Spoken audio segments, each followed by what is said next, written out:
Hey everyone, my name is Andy. Welcome back to my channel. This is sort of a test video to really test the audio with my computer and sort of the video sound and everything to make sure like the audio quality is really good. I'm aware that the fan is going off in the background during the recording. So again, but this is just a test video. It's not anything really special. So yeah, today I'm going to be doing a book review of a book I read recently, and I absolutely loved it. It's one of the best books I've read in years. It's called Into the Wild by Jon Krakauer. It's a great book. I don't know if I'm saying his name right, but yeah, it's a fantastic book. So, brief overview of what the book's about. It's about a guy named Chris McCandless. He's 22 years old. He's just finished university. He's had a great life. Despite he has lots of siblings. His parents were divorced, but I think he got remarried. I can't quite remember the story off the top of my head. But basically, he had everything he ever wanted. He had a great life, and then suddenly one day he just decided to go and like drop everything like that. Like he drove out to the middle of the desert. He ditched his like really good car. I think it's called a Datsun or something. I don't know if I'm saying it right. And nobody knows why. And then 6 months later, he ends up dead in a bus in the wilderness in the middle of Alaska. And people are like, "How the heck did this happen?" So this book's it's sort of really all about his journey across America and all the way up to Alaska, where he died, unfortunately. This is based on a true story. It's actually really wild. And it's sort of an ode to people that don't really fit into society and don't really fit into it. So that's what I would really describe the book. There's not really any spoilers, because again, it's a true story. And if I were to spoil it, nothing really bad would happen. So things I absolutely loved about the book was the writing style. Jon Krakauer, he's a great writer. Like, he's done really well. He's done several other books. I have not read any of them. This is the first book I ever read by him. So it's really good. The writing style is, like, absolutely fantastic. Like, all this originally spawned from an article that he wrote. And sort of when he wrote that article, it sort of went viral back in the sense of the 1990s. Like, it was all over the national news, and people were like, how the heck did this guy die and end up in a bus in the middle of Alaska? And so I really enjoyed that. And then another thing I really enjoyed about the book was how it sort of intertwined other stories, people similar to Chris. So it talked about like a guy named Everett Ross, no, not Everett Ross, not General Ross from the Hulk comics. There's this guy named Russ, and sort of intertwined his story, and then he intertwined some of his personal stories and other sort of personal anecdotes. And a thing that Chris did, that he brought all these books up with him, all these philosophy books by like Tolstoy, Henry David Thoreau. Henry David Thoreau is a particularly big influence on him, with his essays, his essay on civil disobedience being a particular influence on Chris himself. So he intertwined that. Like at the start of every chapter, there'll be like some quote from a book or something that Chris had in his life. What Chris did, he did document when he'd go on his journeys, and he went to a lot of places. Like, the particular place that he stayed at was a place called Carthage, North Dakota. That's sort of where he met this guy. I can't remember the guy's name off the top of my head, but that's sort of where he really found himself. Then he found himself in Arizona, and so basically, if I were to describe Chris's travels, he started off in Virginia, and then he traveled to the southwest United States, and he ditched his car there. And then he made his way all the way down to, Baja California, like sort of the coast there. I can't remember the name of the cove there, but that's it, more or less. And then he started sort of hitchhiking all the way up to North Dakota, and he ended up there. And then after he saved enough money, he traveled up to Alaska, like he got all supplies. But yeah, that's the sort of Chris's story in a sense, which I think is really good. So if I were to describe more about the book, I can't remember it off the top of my head. It really depends on what it is. So if I were to describe the book more in detail, I would really say it's more about, like, you'll have, like, these really young men who are sort of full of themselves, and they think that, oh, I can take on the world, literally. I can go survive out in the wilderness with nothing but clothes on my back and a backpack and a 10-pound bag of rice, which what Chris had. He was very unprepared when he went into the Alaskan bush, I would say. That's what really caused him to, unfortunately, pass away.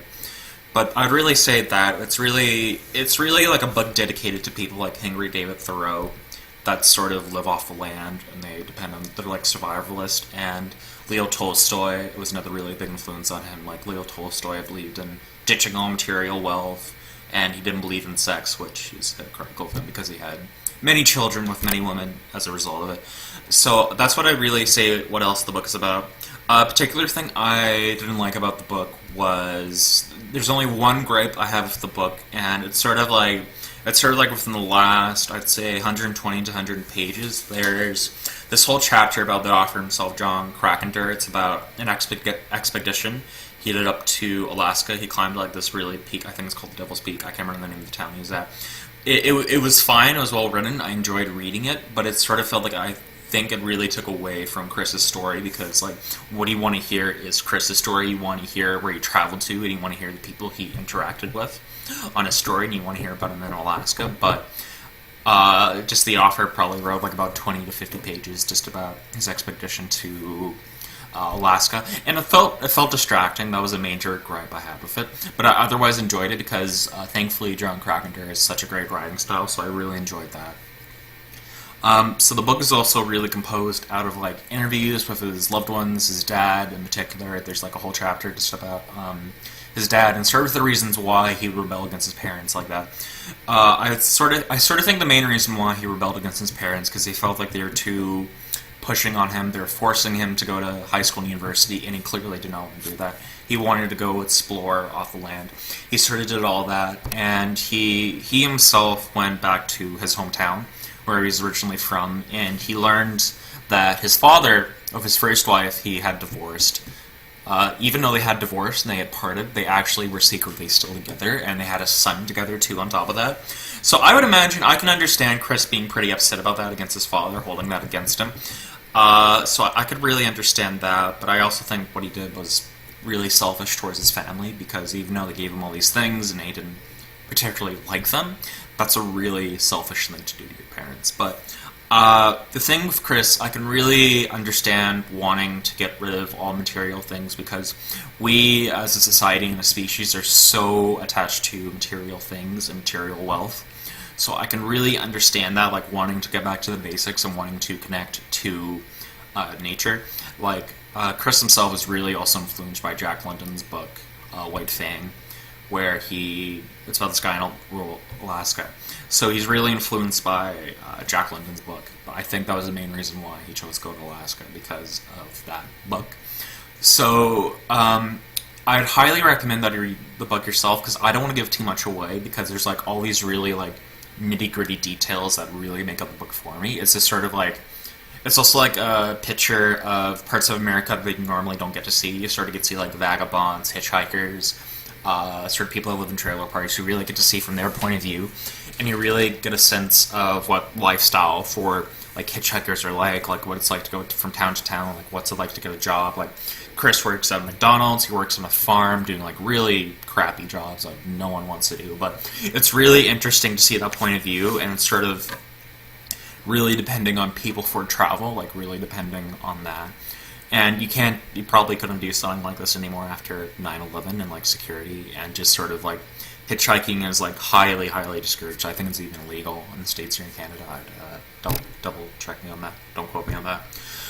But yeah, Chris's story is fantastic. I can really understand just wanting to connect to nature on a basic level, and I think what Chris did wrong was really sort of not being prepared enough going into the bush. Like he himself, I think, was properly equipped. He just didn't have enough equipment, and he didn't understand. He didn't take a map. I think that was the biggest problem that he did, because if you read the book, he goes to the bus, he goes across this river. It's like April, so like the river's really low and it's really safe. But the one thing Chris did, he didn't take a map with him wherever he went. He just sort of wandered, and he eventually ended up in Alaska because of that.